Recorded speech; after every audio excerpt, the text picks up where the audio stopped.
How's it going, everybody? Thank you very much for watching. I'm Orlando Ruiz Jr., and welcome to another classic movie review.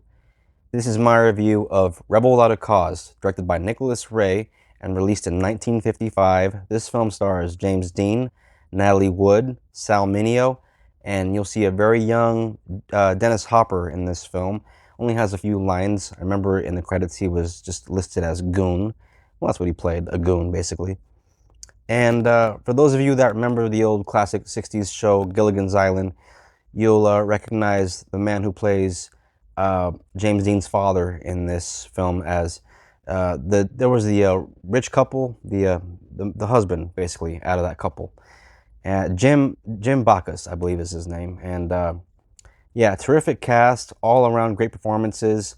And this film really has one of the great openings of any film, especially of all the great 1950s films, because the opening of this film really sets up our characters beautifully. You get to know these people just in the first 10 minutes, and right away in the opening scene at a police station where our main characters are being interrogated by police, you have Natalie Wood, who has problems at home. Sal Mineo's character, who goes by the nickname Plato. I guess he's a fan of the Greek philosopher.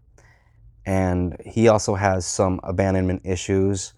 And then you also have our star, James Dean, who is really going through it at home with his parents, has some difficulties with his father, accepting his father, the way he fails to stand up to his mother.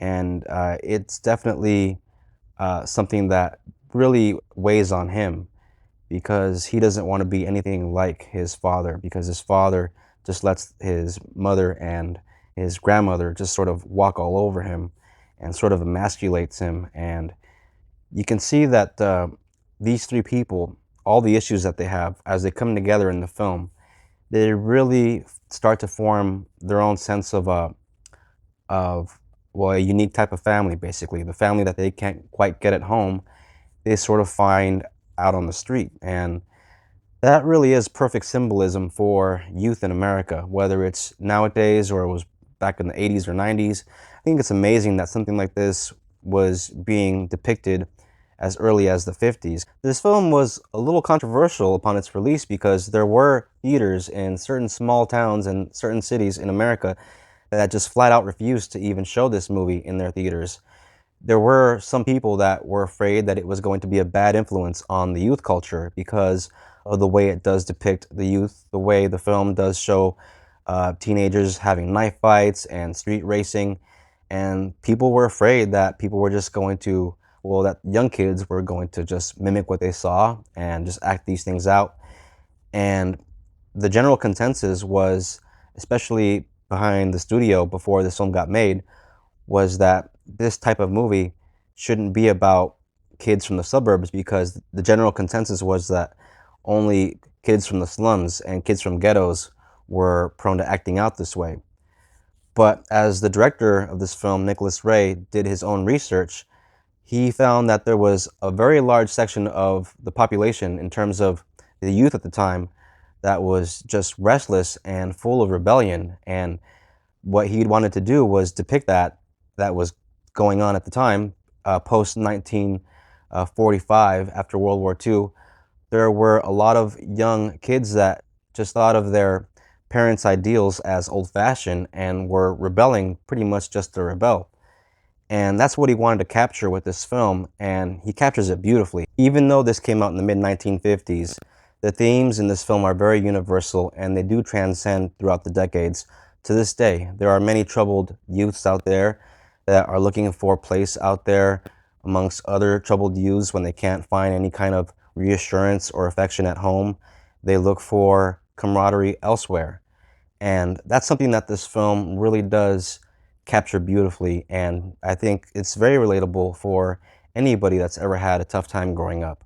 And James Dean in this film is mesmerizing to watch. From the very opening of the film, he has your full attention with how solid his performance is. Even though he was only in 3 films, East of Eden, Giant with Rock Hudson and Elizabeth Taylor, and of course Rebel Without a Cause, James Dean's star in Hollywood will forever be cemented among the greatest of all time. His performances in those films were that great, and his performance in Rebel Without a Cause is the stuff of legend. And one can only wonder what he would have done if he would have lived past 1955. But this movie will definitely always be a gem of the 1950s and has some of the most rewatchable scenes in any classic film. In the opening scene alone, where he's being talked to by a police officer who's trying to reach him because the officer senses that he's troubled, James Dean shows a wide variety of emotions and tremendous range. The character that James Dean plays in this film, Jim Stark, has a very cool sense about him, yet he does have this vulnerability and sincerity. At times he can be shy, other times he's sort of outgoing, and there are definitely many shades to this character. He's a young man who's trying to find his footing, trying to find his niche, his place, trying to make friends, and when that doesn't go well, he finds himself at odds with himself sometimes, and at odds with a bully that goes by Buzz, I believe. The character of Buzz, who is the leader of a group of greasers that kind of resembles the T-Birds from Grease, is with Jane, the Natalie Wood character. I think he's her man in the film before she switches over to Jim Stark, that is. And at first, of course, he doesn't like our main character. It goes to the point where, he calls him chicken. There's a sort of a knife fight that ensues, and then that leads to a scene later on where Jim feels that he has to prove his honor by attending what's known as a chickie run. Even though they're at odds with each other, they both know what they're doing is stupid, and one says to the other, I like you, and Jim tells him, well, why are we doing this? And that's where Buzz says, I don't know, gotta do something. You realize when you watch this scene that these two do have a lot in common, and they're not that much different for each other. And even though Buzz is sort of the jerk of the movie, he really is just another kid that is lost, much like Jim Stark is. The characters in this film are very relatable, and they all feel like young kids that are sort of trying to act almost like adults, the way they think adults would act, even though they are very juvenile in terms of their attitude towards things and the way they perceive things. Everything always seems to be a very big deal, even the smallest of things that we would look back on later on and sort of laugh about. And that's the kind of great lessons in this film that this film has to offer. So I highly recommend this film, not just to people of all ages, but especially to younger people, because I think the themes in this movie and the subject matter can be eye-opening, especially for people that are going through this sort of situation in their own lives. But aside from that, this movie is very well written, perfectly paced, perfectly acted, very entertaining, and this is a 4-star classic from the great Warner Brothers vault.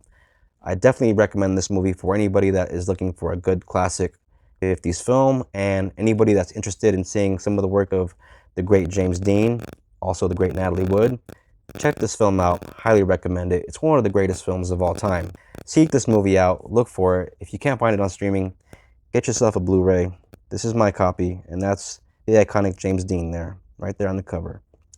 So yeah, thank you very much for watching. And those of you that are new to the channel, please hit that bell for notifications. Get more of these classic movie reviews. They're going to be coming your way soon.